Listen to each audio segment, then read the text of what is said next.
Ooh, live. There we go. And welcome, Disney Files, to Geek Salad Vidcast episode, whatever. This is episode 1. This is the new thing that we're doing now, Mike. Okay, sure. Well, I mean, besides all the Road to Infinity War that Andy and I did, but here we're just going to do some quick little videos, and right now we're doing a series all about Disney World Park. The Disney parks in the U.S. because none of us have been to any of the international ones, unfortunately. Yeah, they're on my list. They're on my list too. Give me time. So anyway, let's introduce everybody. I'm Mike, of course. From the Geek Salad podcast, I am Mike's co-host, Andy. Julie? Oh, I'll go next. I actually have a podcast called One Little Spice. It's a Disney food podcast, so I'm here to join the group and give my 2 cents. Excellent. And not from any podcast at all, but my special lady, Jonna. I'm coming to you from Anaheim, where all of this fun with the parks actually first began. Excellent. And the toilets are finally working. Yay! Yeah, we get it. That's a reference to the opening day of Disneyland. Hey, I can attest to that, having been to Disneyland just yesterday. Yes! Oh, I know you posted pictures on my page. Everything looked so delicious. All I can say is if you find a chocolate churro, get it. Or get like 10.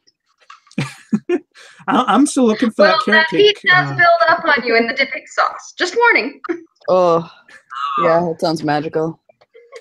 But anyway, yes, our first episode here is we're starting off with the worst of a park, and we're going to start with Animal Kingdom. So we're going to list off a worst of attraction, worst of eatery, and just worst in general thing that bugs us. Something general that just kind of sticks with us about the park. And I think we decided we're going to do these new to old. Yeah. So Animal Kingdom just celebrated its 20th anniversary. With some really cute cupcakes. Oh, yes. I saw some of the cupcakes on some of the food blogs. They look delicious. Yes, it was like a little world, and it had those little like crispy pralines around it. It looked amazing. Nice. So I think Julie's going to be our eatery specialist here. Oh, absolutely. She's going to school us all in the art of food. All right. So who do we want to start off here? You know what? I will start off. Okay. And the reason I'm going to start off is because I probably have the least about this park to say because I've been there once. It was 2 years ago, and we were park hopping. We need to get to Epcot by the end of the day for Illuminations. Thank you, Mike. So it was still a half-day park then. This was right before Pandora opened up. It was over a year before Pandora opened up. So it was still like just kind of that.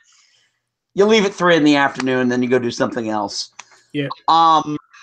So my impression is probably not as deep as everybody else's. I'm going to also cheat, too, because my least favorite attraction there is the entirety of Dinoland USA. Oh, that's my least favorite, too. Mine as well. Jonna? Bingo! Oh, my God, we have consensus. Well, It happens now, but I'll put in a caveat that the ride Dinosaur is a fun ride. Yeah, the ride Dinosaur is awesome. The rest of Dinoland is just kind of meh. There is a really cool story behind it, though, that's kind of awesome. Yeah, but the overall park itself, like, we found ourselves, like, happening upon Dinoland USA, and it was around the time that I was beginning to think that my daughter was going to be a problem gambler, because she just wanted to go to, like, amusement parks to win prizes and stuff. So we'd been at Disney, I think, about 3 or 4 days at that point, and it's not like any amusement park you've ever been to. Obviously, this is why we love it so much. We end up in Dinoland USA, and she sees, like, the damn stuffed dinosaurs on the thing and, like, throw the ball, and I'm like, we have to get the hell out of here right now. It's just one of those things that it's so out of place. Yeah, Dinoland rides are just these, out of the box rides. There's nothing really Disney about them. Yeah, Dinoland USA just sticks out like a sore thumb. I mean, you got this very atmospheric, Asia, Africa, Discovery Island, USA, and then you've got this little like carnival. Generally speaking, it suffers from the same flaw that California Adventure did when it started. Too much off-the-shelf rides, and there's only so much theming that they can do, and it still doesn't disguise that it's the same basic rides that you ride at every carnival, every fair, that they can rip up and take down or put up and rip down in the same day if need be. Yeah. And not to mention that primeval whirl, just looking at it makes me nauseous. It wasn't operational when we got there. I had no idea what it was. Apparently, it's killed people. Seriously? It's a Crazy Mouse coaster, and those are great fun when you're little, but they're hell on your spine and your neck and your back when you're getting older. Just when you get older, you have that inner ear thing. You get a little dizzier faster. Yeah. All these rides that Joe Rohde designed that are able-bodied people only, man. If you have to bend this way to get into the ride, you shouldn't be on the ride. Oh God. Oh jeez. All right. I'll save it for later. Wow, that was. We're gonna sail through this then if that is like everybody's least favorite thing, and we all had something to say about it. Autumn did go on like the dino thing, Aladdin's magic carpet Dumbo dino, or the Triceratops spin thing. Yeah. We walk through when we go to the parks just to say we were there, but no rides, no playing the games. Nobody wants to spend that extra money when you're already spending so much money in Disney as it is. Right. So, shell out extra money to win a stuffed animal that would cost you more than just buying one from the gift shop. Let me ask you guys then, if you could be CEO for a day, and one of your initiatives was to replace Dinoland USA, what would you replace it with in Animal Kingdom then? And just keeping in the theme of animals, what would you do with it? Oh, that's not something you could just throw out there and expect to answer off the top of our heads.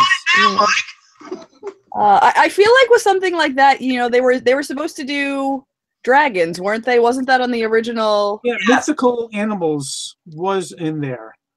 Like, that would have been cool. Dragons are much cooler than dinosaur theme parks. I think or if it went like more realistic dinosaurs, like if they went actual like prehistoric and went more like the dinosaur ride is, and went into more history of actual dinosaurs and maybe had a giant T-Rex or even some skeletal structures of dinosaurs and things like that to make it more educational than just like fun cartoon dinosaurs playing in an amusement park. They could have also added a completely different continent. Gone for South America. You've got rainforest. They could have done like the rainforest. All kinds of exotic creatures. Yeah. I like that. I mean, I would have loved like a mythical creature, but I think with Harry Potter Land in Universal, just 30 minutes away, that kind of tackles that. So I mean, something like South America or well, and you could go with the same like bright colors that Dino Land has, but it would actually be real animals and more nature than cartoon dinosaurs. All right. Mommy, look at the 20-foot long anaconda. Hey, dinosaurs. Disney IP. I'm tearing the whole thing down and I'm building Zootopia. Oh, hell yeah. Hell yeah. To a kiddie coaster, like kind of like a Barnstormer or like a Slinky Dog, something that's super long, but it takes you through all 4 quadrants of Zootopia. And then you put your restaurants and your shops there. I like that. You can do like the elephant ice cream shop, and you can have a restaurant, even if it's just a quick service restaurant. No, wait. Anything to replace Restaurant-saurus.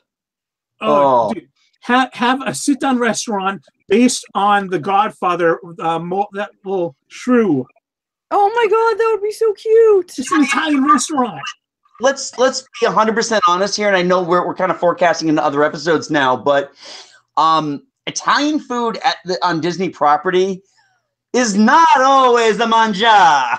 So the higher end Disney food that they actually have one restaurant, and it's called I'll figure out what it's called, but it's not actually at one of the Disney restaurants. It's kind of at one of the hotels that's not the Swan and Dolphin or any of the actual resorts, but it's considered a Disney restaurant.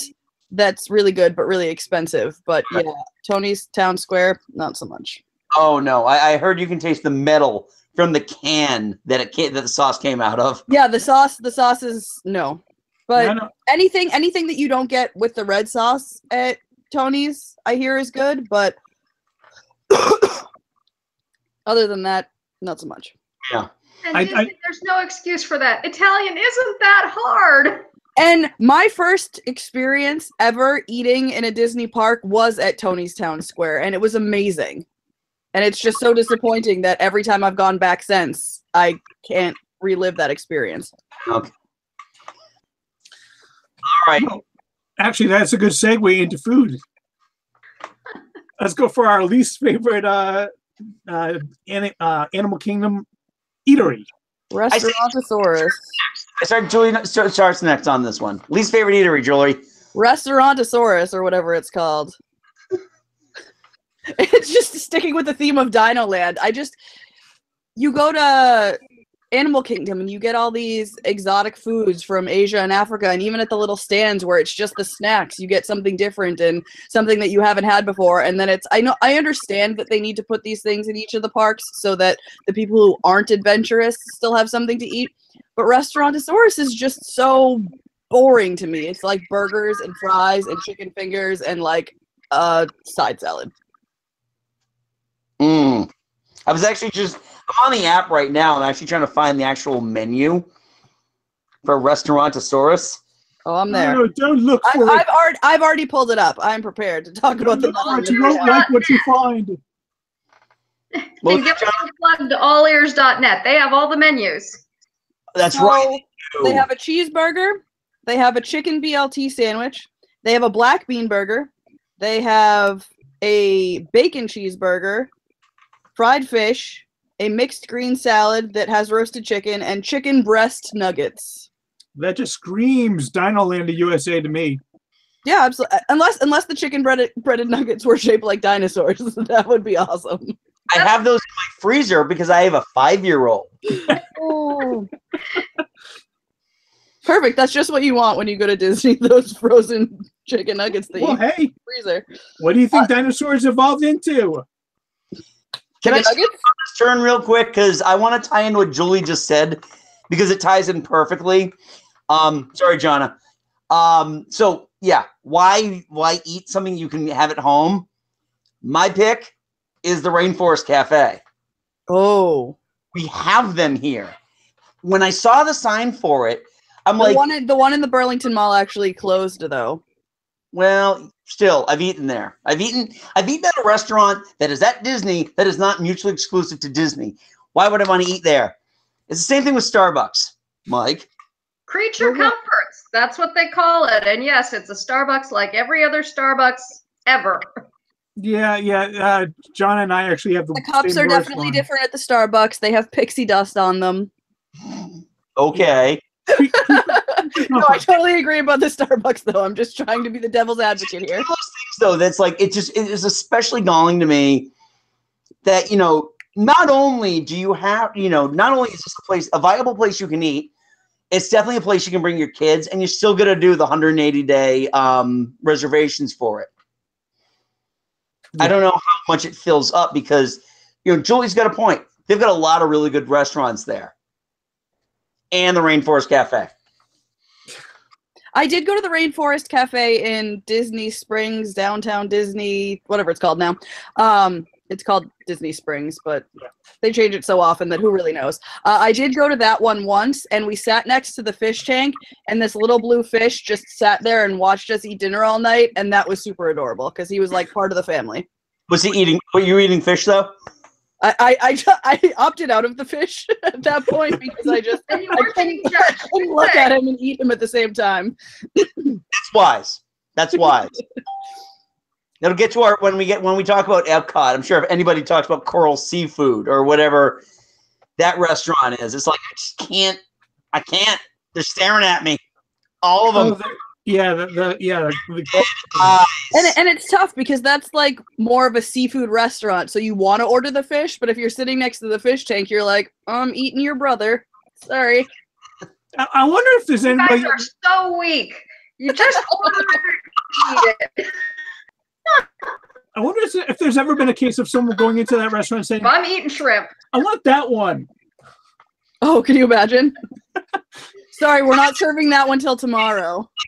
Like, she's been to Animal Kingdom. It's like, I've eaten a zebra right in front of another zebra. It was amazing. Circle of life, baby. Circle of life. Things are ripping the meat off.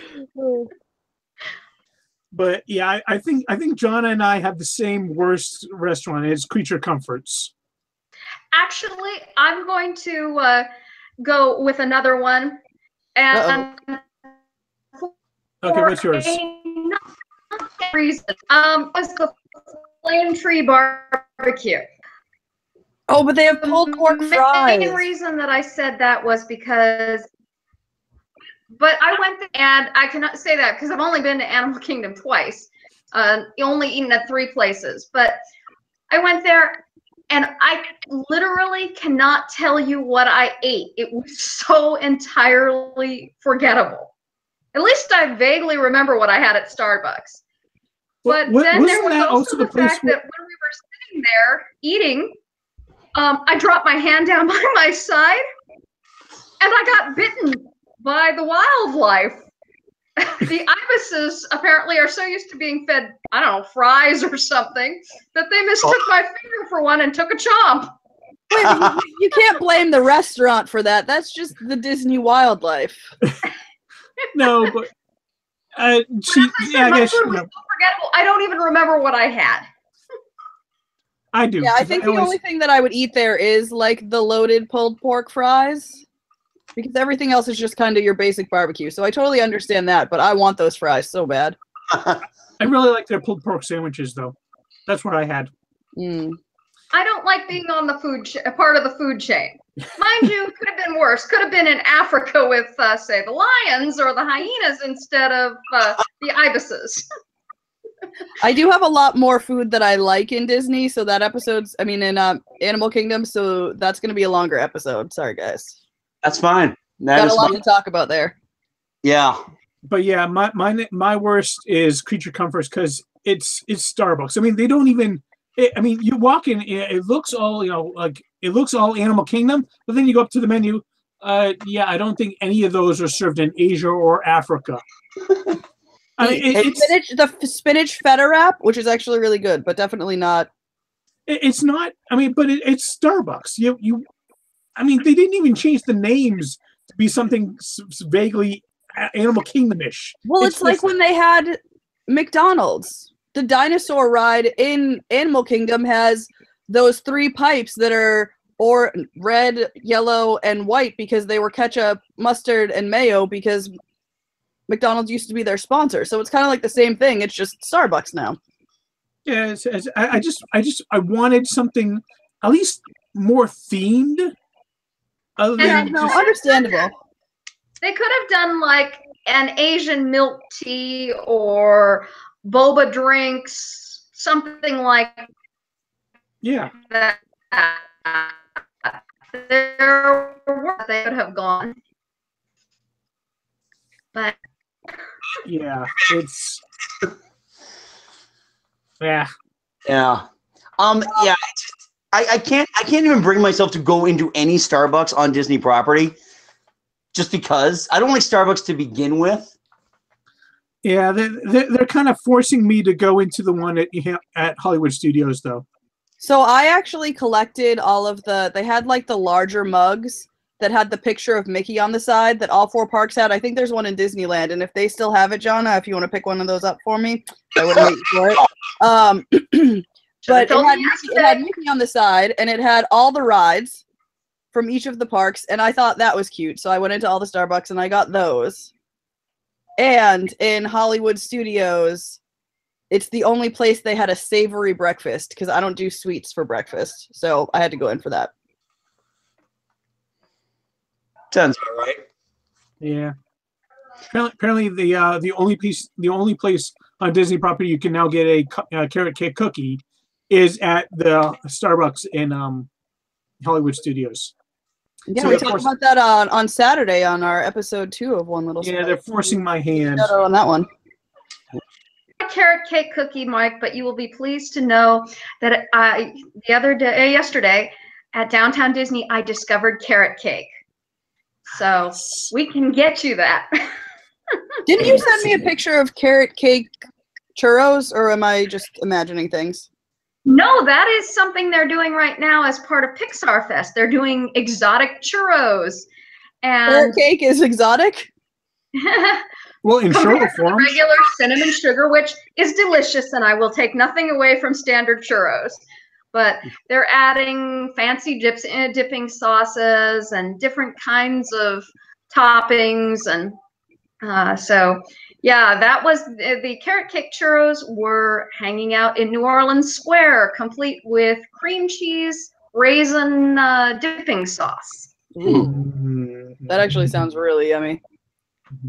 I do have another place that I really did not like in Animal Kingdom for breakfast that wasn't Starbucks. So the last trip that we went, I think it was it was when we were there in March, I think. We go so often, I can't remember. And we got a hot breakfast wrap from, what's the name of the place? From, I'm going to butcher this, Kusafiri coffee shop. And it sounds really good. It's a hot breakfast wrap with egg, sausage, spinach, and goat cheese. And it was literally like eating salt. Ooh. And after that, I just felt so terrible and just had this salt overload and felt horrible for the rest of the day. And I was so disappointed because it sounded so good. And then the entire flavor of it was just salt.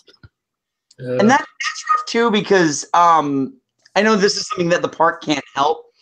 For some odd reason, Animal Kingdom is the hottest freaking park on property. Mm.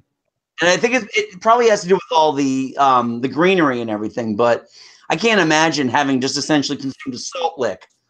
Yeah. Going out there. Yeah. And it was on an especially warm morning as well. So I got a water to go with it, and I could have had 6 waters and it wouldn't have been enough to like quench my thirst after that. And I didn't even eat the whole thing. I had like 4 bites and stopped. Oh, that's bad. But like goat cheese, spinach, there was like 1 teeny tiny piece of sausage in the whole thing. It was very sad. Mm. On that note, do you want to move on to the last subject? Yeah. Let's do that. Let's move on to other things that we don't like. Move on to the tragedy of Juli. Jonna, what is one thing about Animal Kingdom that sticks in your craw, if you will? Well, bearing in mind that I went before they started any sort of nightlife, it was the mere fact that it offended the sensibilities, the idea that people had to pay a whole day's rate at Disney for what was then not a whole day park. And I'm aware that has changed somewhat. So I'm willing to give them a pass on that, because as a whole, I really, for all the hits and misses that there are, I really like the Animal Kingdom Park as a whole. I like the concept of it. But it annoyed me when I was there that it closed at 6 o'clock. You know? Definitely. Get some animals that are nocturnal. Do a feature on that. You know, they could have done that. And I've never not had a park hopper, So for me, it wasn't a big deal going to Animal Kingdom in the morning and then doing the rest of the night in Epcot or, another park. But I understand if you're going and you can't afford a park hopper pass or, you're trying to budget and you're doing a park each day, there's not much to do for the rest of the day. Go to Disney Springs, so I totally understand that. Yeah, that was really annoying. Yeah. I mean, like I said, when we went with my daughter 2 years ago to Animal Kingdom, we didn't go back last year just because we didn't have a lot of time. Yeah, it's just like you hit that you would hit that point. It's like, all right, I don't know what else to do right now. Let's just go somewhere else. And it's so much walking that you just get so tired walking from place to place that even afterwards you're like, back to the hotel to sleep. No, because it is the biggest of all four of the parks down there. It is. Yes. And not just because of the safari. Right. And that's one of the things too. I mean, this isn't my actual gripe, but the way it's laid out isn't as circular as any of the other parks are. And it's very confusing. I get lost trying to get from Africa to Asia to Everest, and it is a very long walk in between the different areas. I use the app a lot, more than I did with any of the other parks when we went there. Oh, I love the app. Oof. I want to hug the app. It's so awesome. It shouldn't be too hard to find Asia like that for Disneyland. Find the mountain. Exactly. At least that's the thing. At least they have a central point. At least they have the tree. Yeah. Because Hollywood Studios doesn't have. That's not even centered. That's still towards the back, isn't it? I don't know. Let me pull up a picture. That's kind of centered. While you're doing that, Mike, what about you? What do you think drives you the most nuts about Animal Kingdom? Well, it's not really what drives me the most nuts, but out of all of the nighttime spectaculars that I've seen at all of the Disney parks, and I've seen pretty much all of them. These might be fighting words, Mike. Uh-oh. Waters of Life, Rivers of Light is my least favorite. Rivers of Light is my favorite ever. It wasn't bad. Don't get me wrong. I still enjoyed it, but if I take my levels of enjoyment for all the nighttime spectaculars I've seen, it is nowhere near and all the rest of it. It was pretty cool. Yeah, whatever they got, the water fans, they got the lotuses floating around.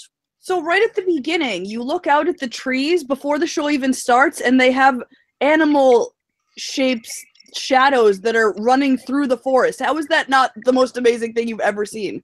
They just did such a brilliant job with it. Because I've seen Maleficent turn into a dragon, and Mickey strike her down with a sword. Are you talking about Fantasmic? Of course I'm talking about Fantasmic. See, now I liked Fantasmic, and we saw Fantasmic because we did the Fantasmic dining package, and we had great seats for it.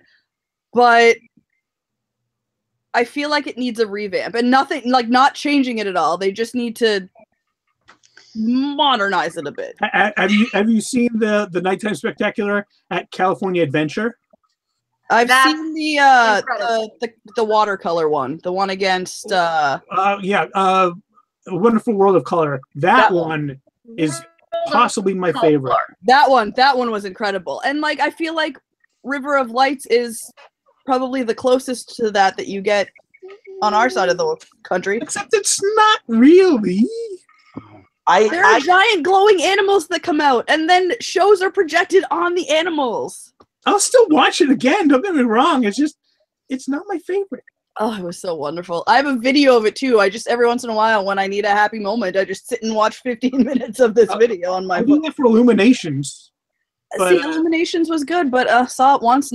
It used to be my favorite. Illuminations used to be my favorite, and now not so much anymore. Yeah, Illuminations and Wonderful World of Color they vie for my number one.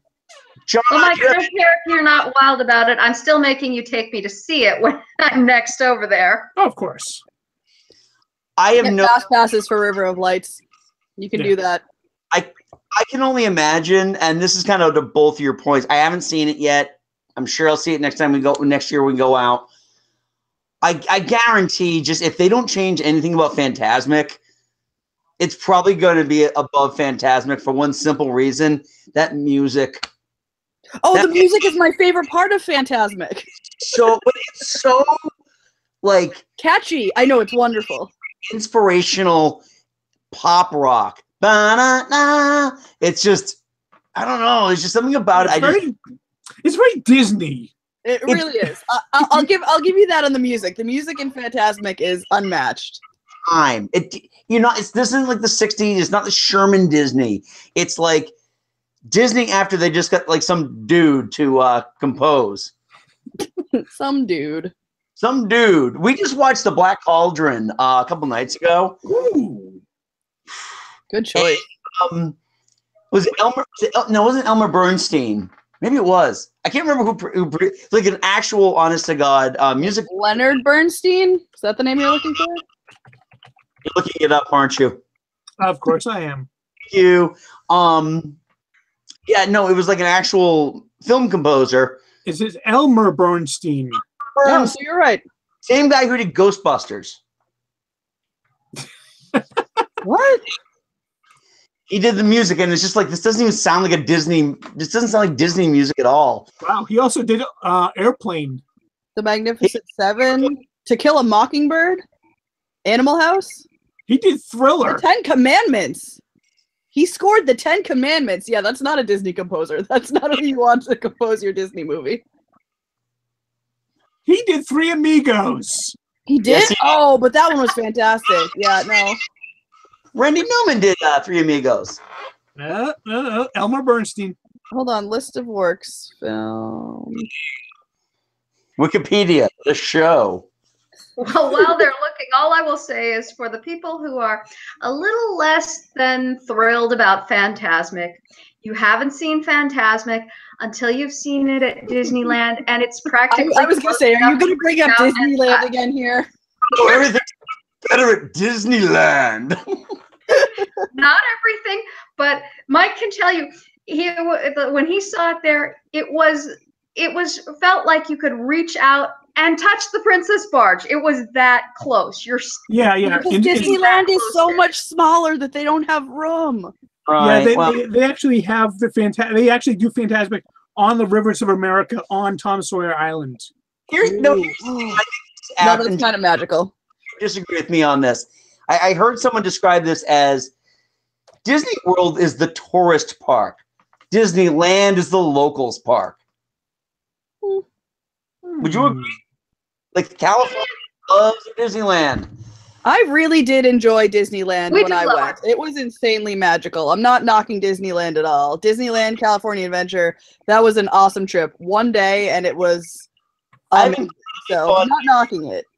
I have incredibly fond memories of Disneyland. However, they're 30 years old now, so. I remember being the only person sitting in Abe Lincoln. I walked in the park, took a right, and was sitting there like front and center. It was just me and Abe. We had a bonding moment. That was fantastic. All right. Who hasn't gone on their thing? I haven't. All right, go. I'm going to make some enemies with this one. I hated the Navi River ride. You're also the only one that's gone on it. Am I? Okay, so Flight of Passage was amazing. Flight of Passage was better than Soarin'. It was better than Star Tours. Star Tours made me sick. But it made me cry. It was that amazing. It just, like, the technology that went into it, and like you actually feel like you're flying on the back of a Banshee. Like, it was incredible. And then Navi River, thank God we only waited like 5 minutes for it, because it was probably like a 4.5 minute ride. I expected there to be some sort of narration. It was definitely beautiful. Like, you feel like you're actually on Pandora. It was amazing. It's all like the nightlife, so everything is lit up, and it was beautiful. I just expected it to be longer and more educational, and I feel like they dropped the ball. I've honestly heard the only reason why you go on that ride is for the animatronic, because the animatronic is amazing. I mean, it is, and like there are certain scenes when you look up and it looks like there are animals that are jumping on the leaves, and when it's like has that the light motion. So when in Pandora, when you touch something, it lights up. So when these animals are jumping on these leaves, I'm talking with my hands. Sorry, guys. Their feet are lighting up the leaves, which is really cool. And I'm not saying it wasn't an awesome ride. It was just way too short. Fair enough. Gotcha. God,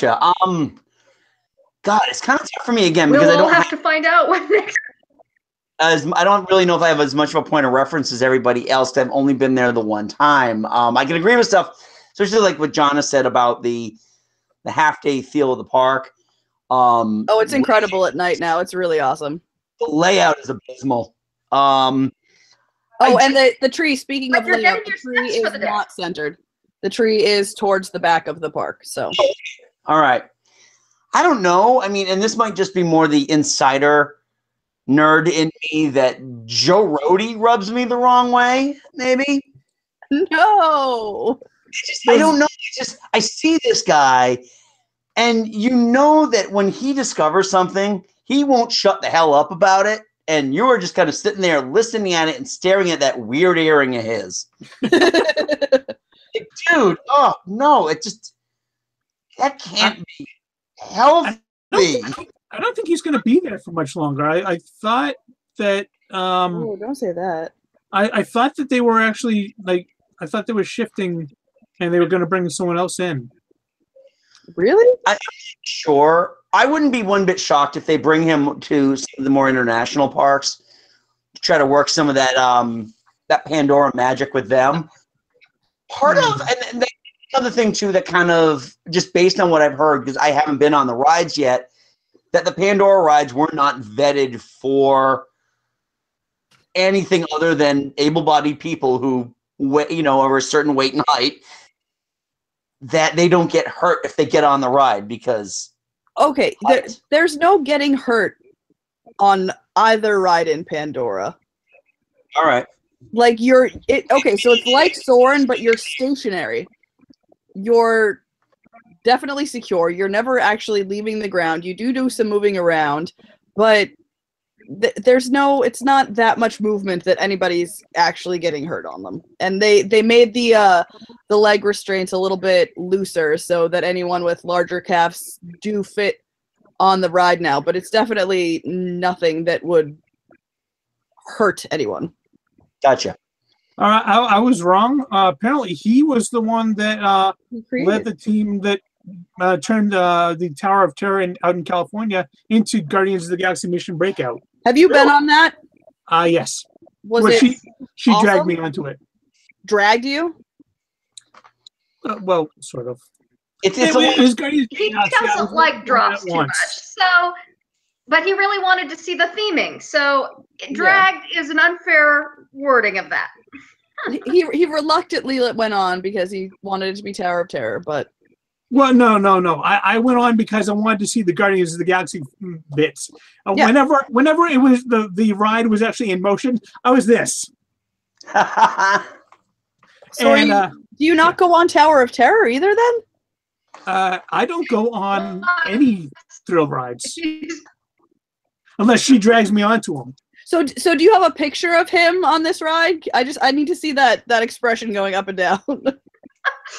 I don't because I was too busy enjoying. But I know, but afterwards, isn't there like the photo pass? You could have gotten that afterwards. Actually, I think on that one, my face was obscured by the guy in front of me going like this. Oh God! Were you just hiding behind him so you weren't in the picture? Well, I was just like crouched down. I was gripping their armrest so tight, my hands were whiter. But you had improved so much. You didn't run from it this time. So there are armrests that you could hold on to on that ride. I just gotta throw my hands in the air. Well, yes. Well, yeah. I'm not gonna go on it again. Just so you know, Jonna. Oh, he was also one of the lead designers for. Sorry, Joe Rohde was also one of the lead designers for Aulani in Hawaii. Right. I can see that. Keep saying that when she turns 70, she's flying us all out there. I don't think that'll happen, but it's her dream. So, Mike, if Scarlett goes on all the thrill rides next year, I'm gonna make sure she lets you know that she went on all of them. That's fine. Can I come down with you guys? Can I ride all those with Scarlett? We're gonna have Jamie with us too, so that's gonna be the So you guys can hang with Jamie, and I'll take Scarlett on all the big kid rides. She doesn't like the big kid rides, though, Julie. That's the whole thing, is that we're kind of like... Also, she'll hold my hand, and I'll make sure that she's brave. I'm spending the next 2 to 3 years now convincing her that the rides are not as bad. And we do that by going to Canopy Lake Park every summer and showing her the bear coaster, which is essentially straight up and down. Yeah, that's terrifying. Why is that the coaster you were showing her? Yeah, that's how Jonna got me onto Tower of Terror the first time. She said, "Oh, don't worry, it's not that bad." Well, Try to pass him a little bit. All I'm going to say is I'm just glad I didn't force my daughter to go on Space Mountain. Space Mountain is kind of pathetic at this point. Am I the only one that thinks that? I'm not impressed with it anymore. That's another show for another time. Yeah, Julie. So sorry. When's everybody's next trip to Disney? You said you're going in March, Andy, right? Next May. May. Sorry, right. Cinco de Mayo. Yeah. When are you going, Mike? Oh, I don't know at this point. Oh, yeah, new job. Yeah. Well, we just booked our next trip November 6th to 12th. Awesome. We're excited. Jonna, when are you walking down the street to Disneyland again? Well, I'll probably be going to downtown Disney this weekend. But as far as going to the parks, probably the next time somebody lands on my doorstep and says, "We should go to Disneyland." Right there you go. There you go. So what's your address? I'll be out there next weekend. Anyway, shall we wrap this up here? Should wrap it up. So next week, same bat time, same bat place. We're going to be doing the best of Animal Kingdom. It should be fun.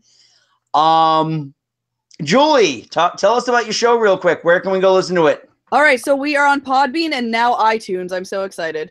So it's called One Little Spice. It is a Disney food podcast. So every week we pick a different restaurant or quick service place and talk about the food that we love there, food that we hate. We have Disney park news that we throw in as well. And me and my best friend are super hilarious to listen to. We went to culinary school, so we have lots of opinions about the food in Disney. But it's onelittlespice.podbean.com. And then you can also just search it through podcasts in the iTunes store, One Little Spice. And that's where you can find us. Are you on Stitcher yet? What? Are you on Stitcher yet? No.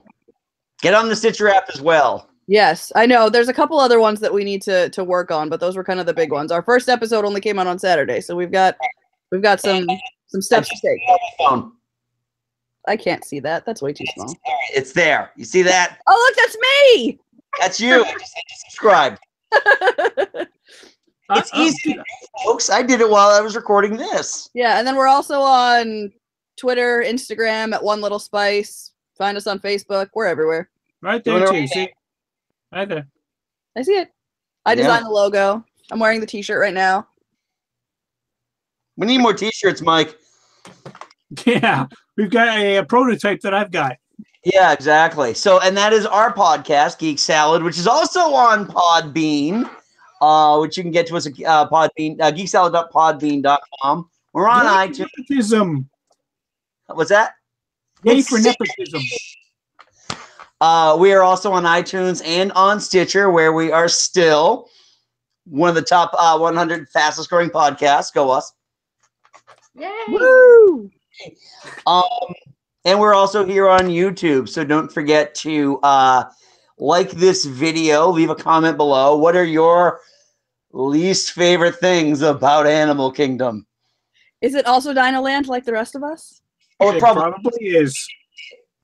I guarantee it. None of you bastards say a bad word about Kali River Rapids, though. Oh, that's amazing. That's so much fun every time. Water will break a broken bottle over your face. So yeah, don't forget to subscribe, get the notification, hit the bell, get the notifications, because we are doing these videos weekly. Mike, what else? Hakuna Matata. Hakuna Matata. Oh, by the way, we're also on Twitter at Geek Salad Radio. Duh. So, Jonna, do you have anything to post to pitch? I have no podcast of my own. Oh, the shame. So, just wishing you well on your initial start with yours, and here's to many more. Yeah. Well, hopefully this will be the regular crew going forward on the on this Disney end here. Hmm. We all love it. We have a lot. So. All right. So yeah. All right. So, Mike, go forth. Be nerdful. We can find and figure out how to sign off here. Yeah. And Hakuna Matata.